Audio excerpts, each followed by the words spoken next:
Good afternoon. Fade to Black breaking news for this Thursday, January 18th, 2024. This is all of the news that you need. I'm Jimmy Church. Help support the show. Get your Fade to Black T-shirts, 2 shirts, 2 ways to get them, 2 links below. Get your Fade to Black T-shirts today.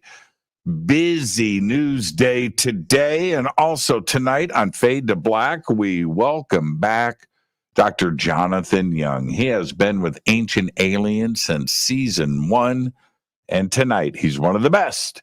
And we're going to be talking about modern folklore, modern mythology, all of that tonight with the one and only Dr. Jonathan Young.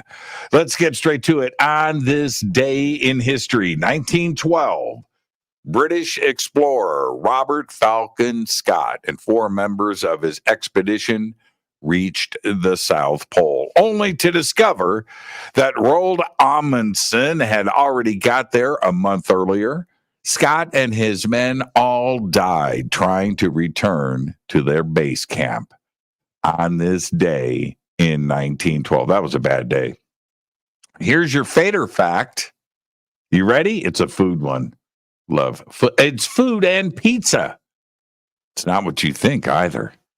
The cheese on your pizza likely comes from Leprino Foods, which dominates the pizza cheese market with an 85% share, supplying Pizza Hut, Domino's, Papa John's, Little Caesars, Hungry Howie's, Tombstone, Tony's, Jack's, DiGiorno, Hot Pockets, and Stouffer's, and everybody else, by the way.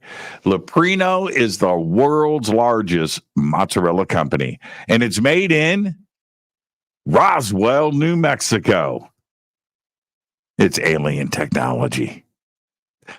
Let's get to the breaking news. Peregrine, that's right, the Peregrine Moonlander's journey is about to come to an end, back on its home planet.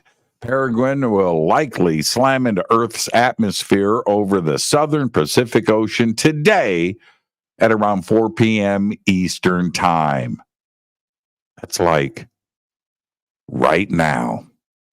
Peregrine launched on January 8th on the Vulcan Centaur, United Launch Alliance's new rocket.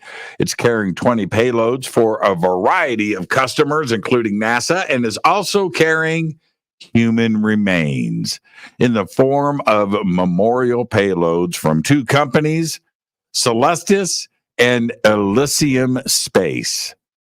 And 16 hours later, that's right, tomorrow, 16 hours from now, Japan's robotic Slim spacecraft will attempt to pull off the nation's first ever successful moon landing tomorrow morning, and you can watch the action live.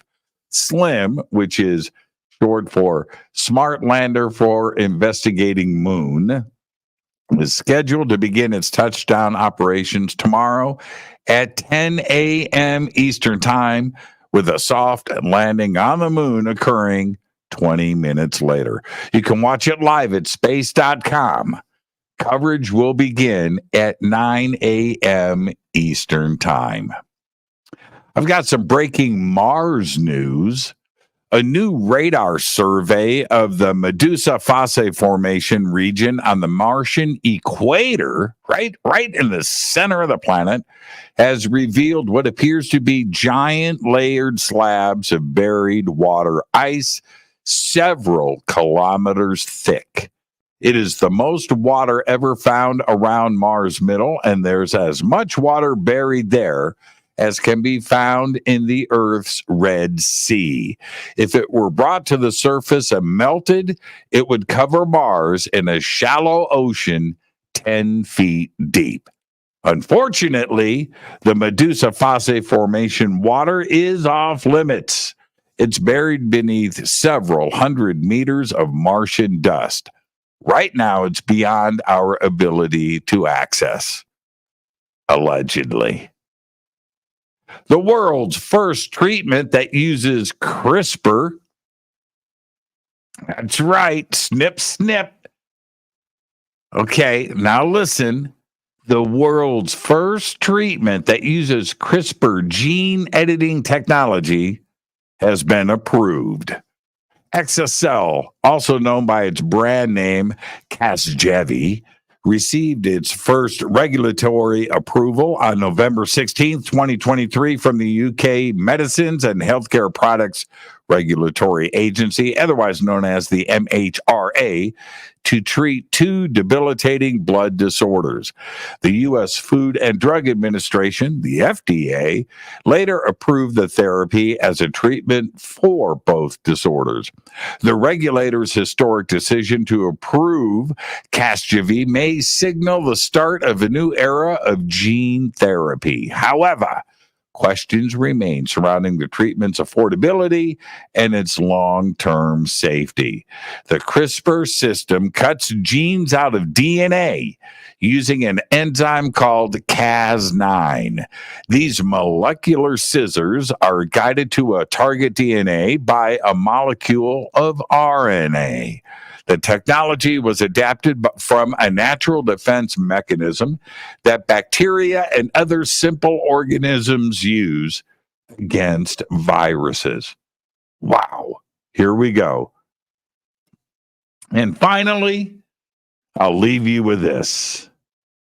A newly released video and its footage obtained by the BBC shows a North Korean court sentencing two 16-year-old boys to 12 years of hard labor for watching a South Korean television show.